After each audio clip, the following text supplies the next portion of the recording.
Good morning, girls. Next, we can see what is absenteeism. അപ്പോൾ absenteeism എന്ന് പറഞ്ഞാൽ എന്താണെന്ന് വെച്ചാൽ labour absenteeism is the phenomenon of employees failing to report for duties as per the schedule of work allotted to them. അവർക്ക് allot ചെയ്ത വർക്കിൽ എന്താണോ അതിൽ ഡ്യൂട്ടിക്ക് ഹാജരാവാതിരിക്കുക, അതിൽ വീഴ്ച വരുത്തുന്നതിനെയാണ് എന്തെന്ന് പറയുന്നത് ലേബർ ആബ്സെൻറ്റീസം, ആബ്സെൻ്റ് ആയി പോവുക.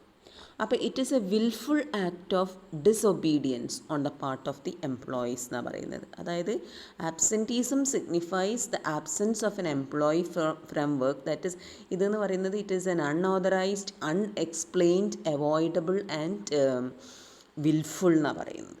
അതായത് എന്തെങ്കിലും തക്കതായ കാരണത്താൽ ഡ്യൂട്ടിക്ക് ഹാജരാകാൻ പറ്റാതെയായിട്ടുണ്ടെങ്കിൽ that is not an absenteeism. Okay, when the employees refrain from work after availing of leave or prior permission, it is not a absenteeism. ഞാൻ പറഞ്ഞല്ലോ, ആബ്സെൻറ്റീസം എന്ന് പറഞ്ഞാൽ എന്താ? It is unauthorised and avoidable. വേണമെങ്കിൽ അവോയ്ഡ് ചെയ്യാൻ പറ്റുമായിരുന്നു, പക്ഷേ employee എന്ത് ചെയ്യാണ്? ഹീ ഈസ് പേർപ്പസ്ഫുള്ളി എന്താ പറയുക, failing to attend the duties.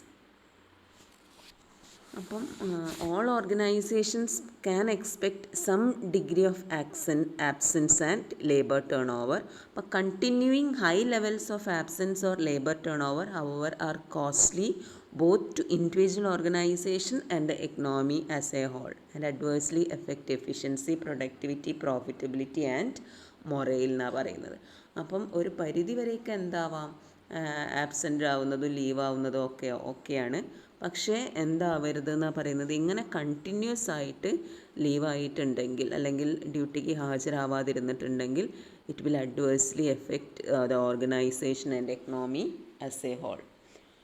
അപ്പം ഇപ്പം അതൊരു കോമൺ പ്രോബ്ലമായി വരുന്നുണ്ട് in many industries where a few employees fails to report for duties without valid reason or under silly ground. So labor absenteeism cannot be avoided but can be controlled by appropriate actions.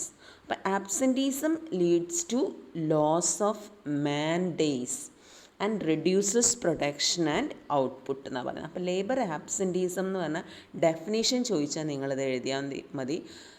എന്താണ് definition എഴുതാൻ വേണ്ടിയിട്ട് ഇത് എഴുതി വെക്കുക. It is defined as percentage loss of man days due to absence of workers to the total number of man days scheduled for a period. അതായത് absenteeism calculate ചെയ്യാൻ വേണ്ടിയിട്ട് നമ്മൾ എന്താ ചെയ്യുന്നത്? Labour absenteeism is equal to number of persons days lost അല്ലെങ്കിൽ number of man days lost due to absenteeism divided by total number of man days budgeted. Total number of man days budgeted into 100 എടുത്താൽ മതി. അല്ലെങ്കിൽ ഈ formula ഇത് ഉപയോഗിക്കുക, average number of persons into number of working days into 100. Okay, ഇനി നമ്മൾ നോക്കാൻ പോണത് what are the causes of absenteeism എന്നുള്ളതാണ്. അപ്പോൾ ആബ്സെൻറ്റീസത്തിന് പല കാരണങ്ങളുണ്ടാവാം. എന്തൊക്കെയാണ് അതിൻ്റെ reasons?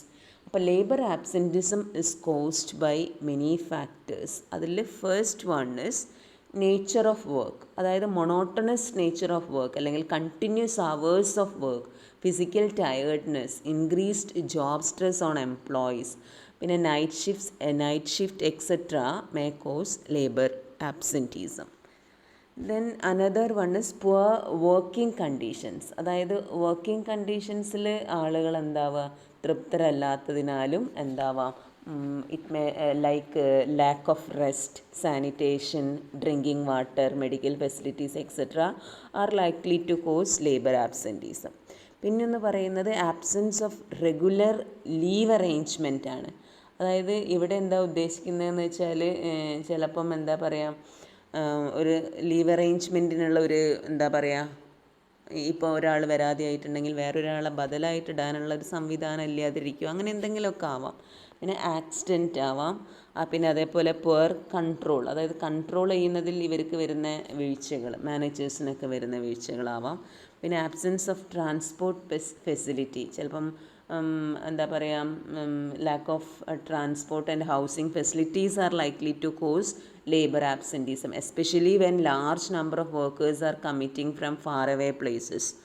Okay, then another one is lack of interest. അതാണ് main reason. lack of interest in work is another reason for labor absenteeism.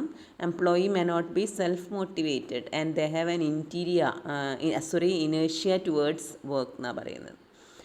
Then another one is miscellaneous courses എന്ന് പറഞ്ഞിട്ട്, ഇത് കൂടാതെ പല എന്താ പറയുക, ഇപ്പോൾ സ്ട്രിക്റ്റ് ലീവ് റൂൾസ് ഉണ്ടാവാം ചില ഓർഗനൈസേഷനിൽ, മൈഗ്രൻറ്റ് ലേബറേഴ്സ് ആവാം. പിന്നെ ഇത് കൂടാതെ ചില പേഴ്സണൽ ഫാക്ടേഴ്സ് ഉണ്ടാവും, എന്താ പറയുക, സിക്നെസ്സോ ഫാമിലി പ്രീ ഓക്യുപ്പേഷൻ എക്സെട്ര, അങ്ങനെ എന്തെങ്കിലും കാരണത്താലൊക്കെ ആവാം ഇങ്ങനെ ആബ്സെൻറ്റീസം ഉണ്ടാവുന്നത്. ഓക്കെ, അപ്പോൾ ആബ്സെൻറ്റീസം എന്താണെന്നുള്ളത് പഠിച്ചു വെക്കുക. Okay, next one is discipline. Definitions ഒക്കെ ഇവിടെ തന്നിട്ടുണ്ട് കേട്ടോ ആബ്സെൻറ്റീസത്തിൻ്റെ. It refers to workers absence from his regular work when he is normally scheduled to work.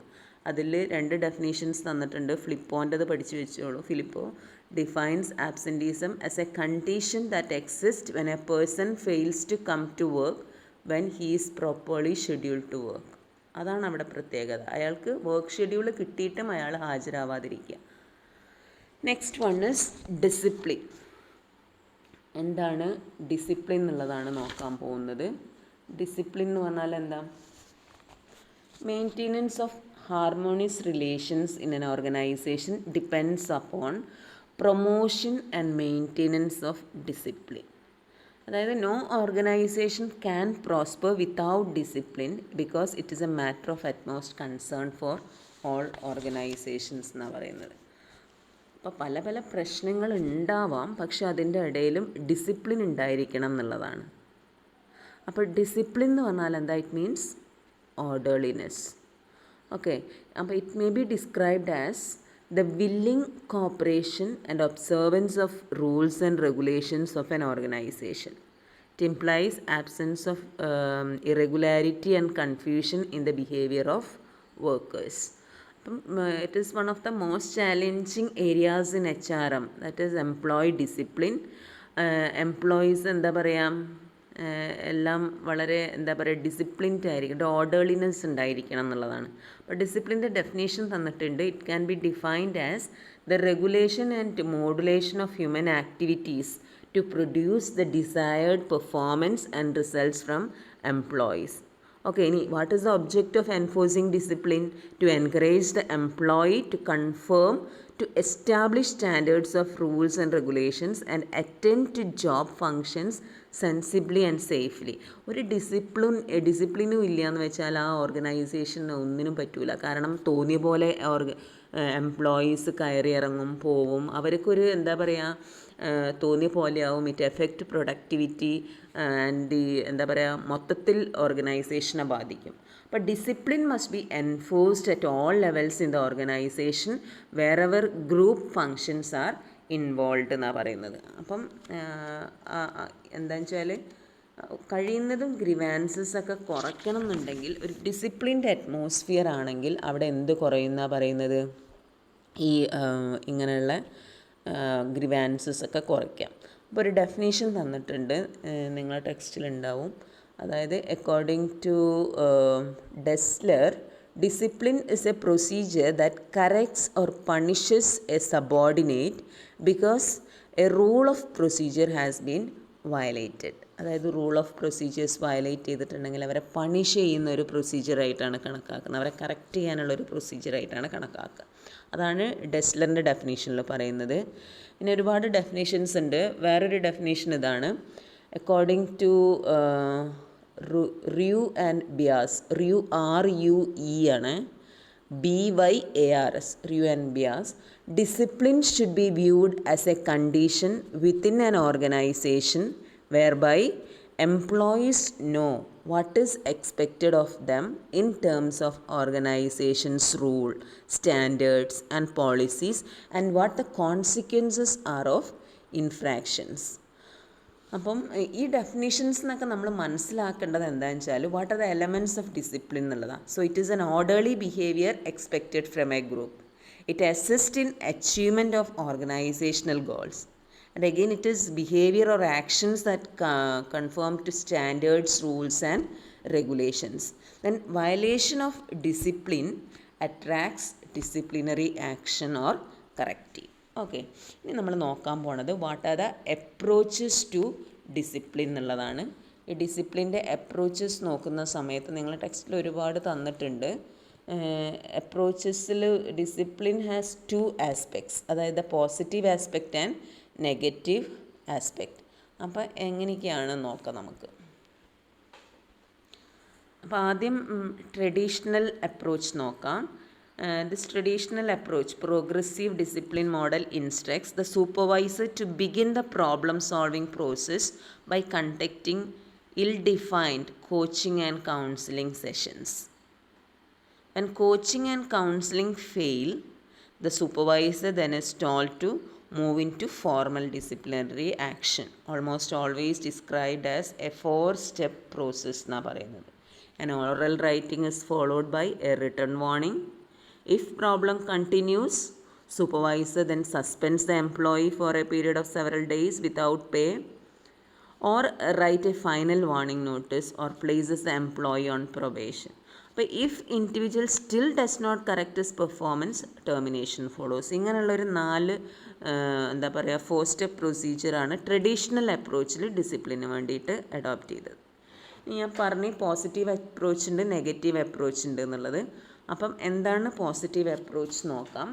അപ്പം എംപ്ലോയീസ് വോളണ്ടറിലി ആക്സെപ്റ്റ് ഡിസിപ്ലിൻ, അതായത് they believe in rules and regulations, desired standards of behaviour and support their enforcement. അപ്പോൾ positive discipline take place whenever the organisational climate is marked by aspects like adequate remuneration and incentives, prospects for career development, fair treatment of employees, etc.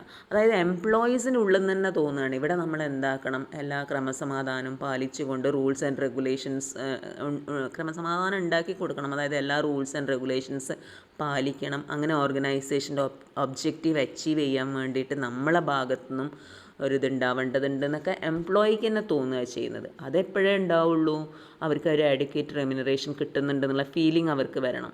Okay, അതേമാതിരി incentive, there are chances for അല്ലെങ്കിൽ prospects for career development. Okay, അപ്പോൾ the employees are motivated by these managerial actions and they impose a self discipline in the organisation. അതാണ് എന്തിൽ വരുന്നത്, positive അപ്രോച്ചിൽ വരുന്നത്. അപ്പോൾ നിങ്ങൾ ടെക്സ്റ്റിൽ ഇങ്ങനെയാണ് പറയുന്നത്, like traditional approach this new approach was progressive. അതായത് as problems became more serious the response became more serious. അപ്പോൾ but instead of using punishments ഒരു എന്താ പറയുക, a new system reflected belief that every one of the employees